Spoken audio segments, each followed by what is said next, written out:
Olá, queridos e queridas do Portal Tecnologístico, eu sou Mariana Velar e hoje a gente vai fazer a seguinte pergunta aqui na coluna: será que é a hora e a vez das concessões de hidrovia?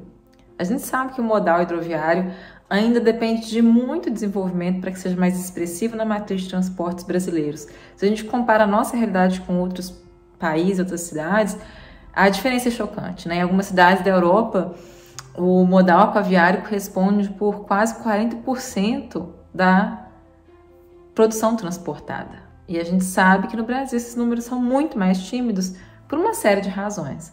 Falta de água não é uma delas, né, queridos? Ainda não chegamos nesse nível do apocalipse.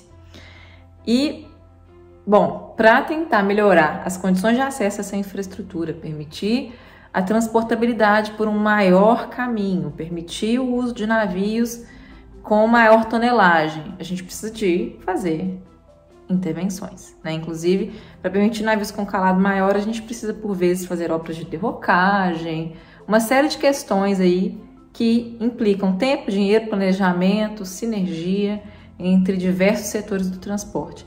E aí hoje eu venho falar em específico sobre desafios e oportunidades que a gente vislumbra nesse mercado de concessões hidroviárias. Bem, primeira coisa, a gente tem um pipeline de concessões de transporte muito consolidado quando a gente fala de rodovia, quando a gente fala de aeroporto. Também já com um histórico sólido, mas com um número menor, ferrovia. O aquaviário ficou para trás e o Ministério dos Portos e Aeroportos e a ANTAQ estão correndo atrás disso. Existe uma pipeline em desenho, que tem 6 projetos, inclui Lagoa Mirim, que está mais adiantada, além de Paraguai, Madeira, outras hidrovias relevantes. E alguns obstáculos, algumas dificuldades, elas vêm logo de cara, né? O primeiro é a novidade. O Plano Geral de Outorga Hidroviário brasileiro, ele é muito recente, ele foi lançado há menos de um ano atrás.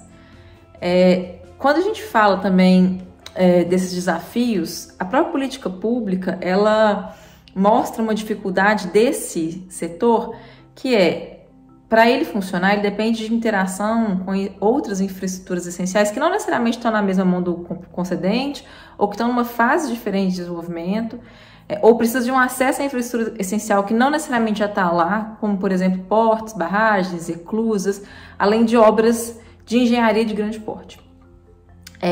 Por outro lado, eu tenho aqui uma potencialidade de fortalecer os laços dentro do governo federal, sobretudo, para fazer esse desenho correr mais macio.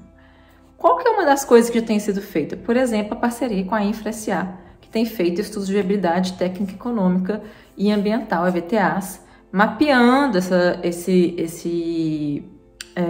essa malha hidroviária brasileira e executando esses estudos. Qual que é uma das questões aí que a gente tem visto, né? Que o modelo hidroviário, ele infelizmente, quando a gente bota na conta do lápis, valor da tarifa necessária para custear os investimentos, a conta não está fechando muito bem até agora. E desse modo fica difícil você conseguir fazer um desvio do comportamento, sair do rodoviário e ir para o aquaviário, né? A carga, ela vai seguir o que é mais interessante, sobretudo quando a gente pensa em transporte de commodity, que é o que é mais comum aí no transporte aquaviário. Então, o que o direito tem a ver com isso? Né? A gente está aqui falando de regulação. O que o direito tem a ver com isso? A gente tem mecanismos juridicamente reconhecidos que possam tornar esses projetos mais viáveis. São exemplos desses mecanismos: pagamento de aporte por parte do poder concedente na cabeça, lá no início da concessão. A gente tem também a possibilidade de, antes mesmo da concessão acontecer, uma série de intervenções necessárias para aquela política pública já serem executadas. Isso tem uma vantagem e uma desvantagem. Quando eu executo obras essenciais para aquela hidrovia acontecer, eu tiro um valor representativo do CAPEX dessa concessão, ela se torna mais viável. Mas eu gero ali problemas de governança. Será que essa obra vai terminar antes da nova concessão ser adjudicada? Isso aí gera uma série de problemas e de possíveis inseguranças jurídicas para o projeto que não é desejável. Então, depende de uma boa orquestração dos tempos e movimentos dos projetos para isso dar certo. É por isso que muitas vezes eu prefiro essa ideia de pagar o aporte ao invés de executar diretamente a obra pagar o aporte na cabeça versus execução direta da obra por parte do poder público. Mas a ver, né, caso a caso. As decisões de modelagem elas precisam ser pensadas individualmente. Outra questão para incrementar a financiabilidade seria o uso de recursos do Fundo da Marinha Mercante. Já tem um esforço, né, para que haja esse uso dos recursos na financiabilidade de concessões e o desenho disso está relacionado a dispositivos que estão lá na legislação da BR do Mar. Muita gente pergunta, será que a gente não tem que criar uma agência reguladora específica para hidrovias, já que existe uma para transportes terrestres, outra para portos, outra para aeroportos? Será que é necessário? Será que o Estado brasileiro tem maturidade suficiente para isso?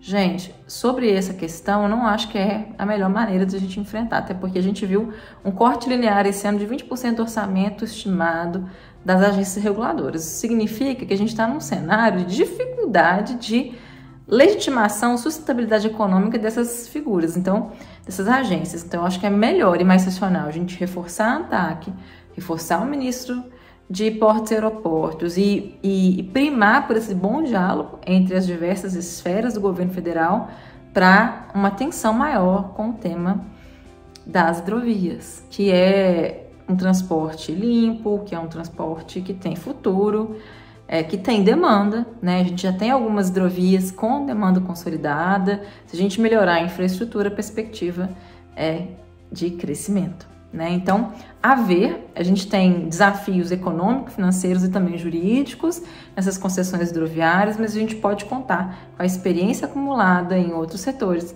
para fazer esses contratos darem certo. E aí, qual que é a sua opinião? Você tem esperança nas hidrovias do Brasil?